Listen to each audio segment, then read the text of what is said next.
welcome to the first video in our new Reno studio.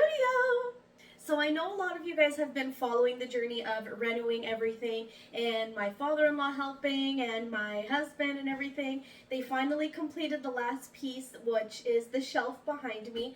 Now I have filled it with a few of the stuff that I already have, but I have to fill it more. I have to get more containers, so soon you're gonna see it's completely filled. I just haven't gotten around to doing it because making product right now is what is most important. But let me know what you guys think, and I'm really excited. So for today we're gonna be making bath bombs. So for this video specifically on TikTok, I am gonna speed it up, but if you want to watch the whole video, go to my YouTube channel. Okay everyone, so for supplies to make your bath bombs, this is specifically what I use. So obviously, most important thing for me is my Cuisinart. I'm going to be using it with the paddle attachment. After, you're going to be wanting to use and just get yourself, thank you, get yourself a bath bomb mold, any size, whatever your preference. Bath bomb molds are really a personal preference for size. Some people like them really big, some people like them a little smaller. I kind of go in between. Then you're going to want some spoons, you're going to want a sifter, and you also can use the big metal ones. You're going to need some mixing bowls, you're going to need a scale.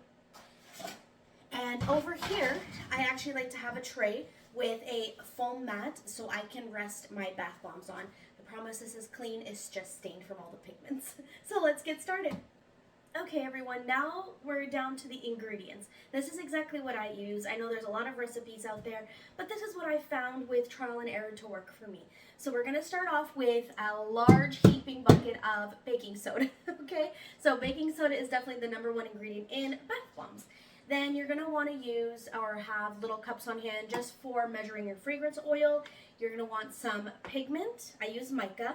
And I'm going to be using this dark bronze holographic eco glitter by Fizz.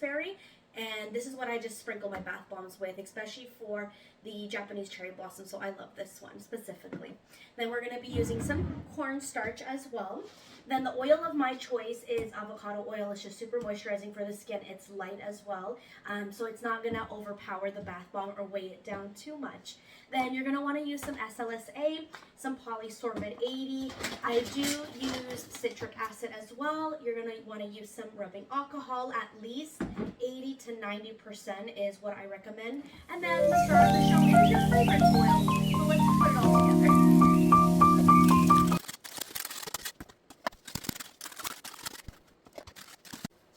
So now that we've sifted, guys, all of our baking soda into the pot here, this is why it's so important to sift your baking soda. You see all those clumps in there? That would end up in your bath bomb, and it would not look good. It'd be clumpy.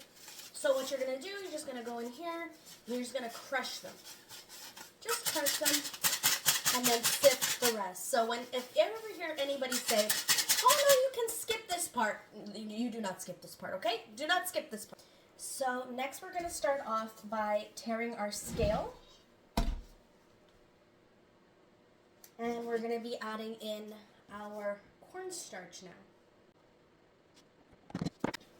Okay guys, so the next item I'm using is from Candora soap, and this is the SLSA powder. Now you want to make sure to wear a mask, which I already put mine on. And the reason you want to wear a mask or even a respirator mask is because it's extremely airborne, and if it gets into your lungs, it's very irritating. Once it's into a product, it doesn't do that, but because it's in obviously a powder form, it does. So what I like to do is I kind of like to make a bit of a divot here in the actual product, okay? And this is measuring, so we're going to put this onto ounces. We're going to tear that, okay? Now, you want to do this part very, very slowly. Okay? The slower you do this, the less airborne that this will become.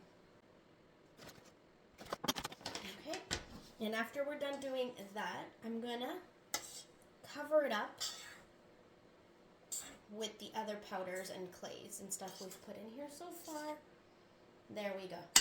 And that really ensures that it doesn't become airborne and it doesn't irritate you. Okay guys, so the next part for our dry ingredients is your clays. So you can use kaolin clay, rose clay, you can really use any clay you want. Usually I use kaolin clay, but for this recipe I'm going to be using yellow Brazilian clay. Make sure to always tare your scale. And as you can see, I'm running very low on the yellow Brazilian clay because I do use it in a lot of my soaps. So now you want to set your dry ingredients aside and you want to get a pitcher and you're going to want to measure now your liquid. So we're first going to start off by measuring our avocado oil. I'm going to tare my scale here. Sometimes the scale doesn't want to work.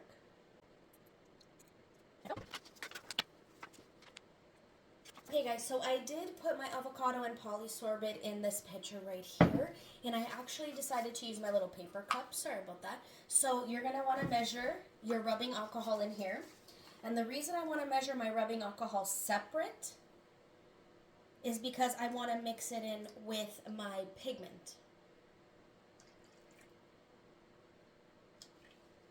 There we go. Now, besides alcohol, you could also use witch hazel if you prefer. I'm going to move that aside. Let's wipe this down here. I made a little bit of a mess. I always usually spill. Next, you're going to want to make sure you tare your scale as usual. Never forget to. Sometimes I have, and I've messed up a whole batch. And next, you're going to want to measure your fragrance oil. Now, this is Japanese cherry blossom, so this one smells exactly like the Bath & Body Works one. It's definitely a dupe. Now, this next point, guys, gets very messy. I'm going to be using one of the neon pigments, and I'm going to be mixing it into the rubbing alcohol. So I'm using quite a bit, especially when you're using micas. Micas, you're going to want to use quite a bit of the colorant to get the pigment that you're wanting. Not if you're using dyes or lakes. Those are extremely concentrated, very different from micas. So I do that. I do get it everywhere, as you can see, and you're going to just want to mix your micas now. And as you can see, it's all incorporated there. Throw that in there. So now you have your fragrance, your rubbing alcohol with your pigment, and everything else in here. So now what I'm going to do, you're going to make a little hole again here in the middle. And you're going to want to incorporate the first wet ingredients that you added. Make sure you get all of it. Use a spoon to bring it out. There we go. Okay. Now I'm going to start off by incorporating the fragrance oil. Okay. And I'm going to put it into the mixer now. We are going to change our gloves though. Now you're going to want to start off by incorporating and mixing very slow on pretty much number 1 to the max, depending on the speed and the strength of your machine. But usually I start off mine on 1 because you want to incorporate, you don't want the powder to go everywhere. Then you can slowly start to increase speed. And now that we're increasing speed, you're going to want to add in your your pigment and your rubbing alcohol. Now you can increase.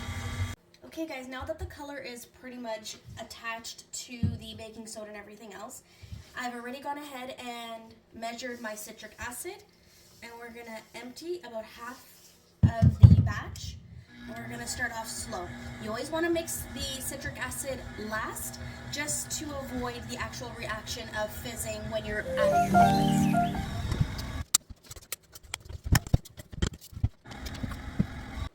So I just finished picking up the batch from the mixer there, and you can pretty much tell that it's ready to go when you're able to clump it in your hand.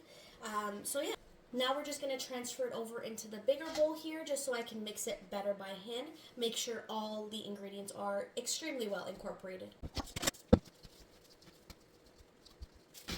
Now what I like to do is I like to put the glitter in a little disposable bowl, just because it makes it easier for me to sprinkle it inside instead of grabbing it from the little container.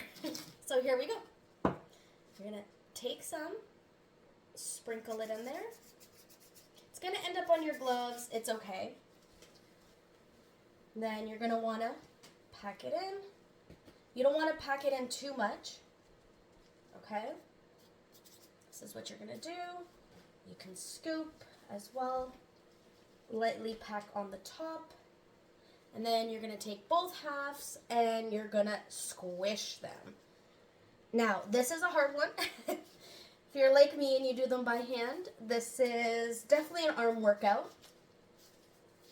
But it's okay. In the end, you're getting your workouts. Okay. Now, I like to take a spoon or scissors, pretty much is always what I have here. And you're going to lightly tap just to help release the bath bomb. And look at that. There you have your Japanese cherry blossom.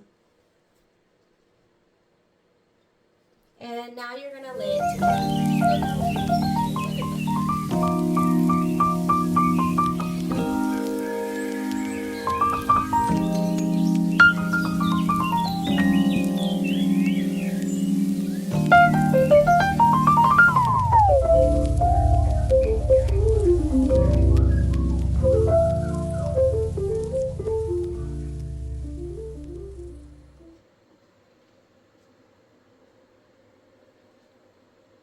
Okay everyone, so that is it for this video. Comment down below what you guys think. Let me know what other products you would like to see me make. I'm definitely going to be uploading a lot of videos. And yeah, that was our Japanese cherry blossom bath bomb. I have a lot of cleaning to do, so until next time.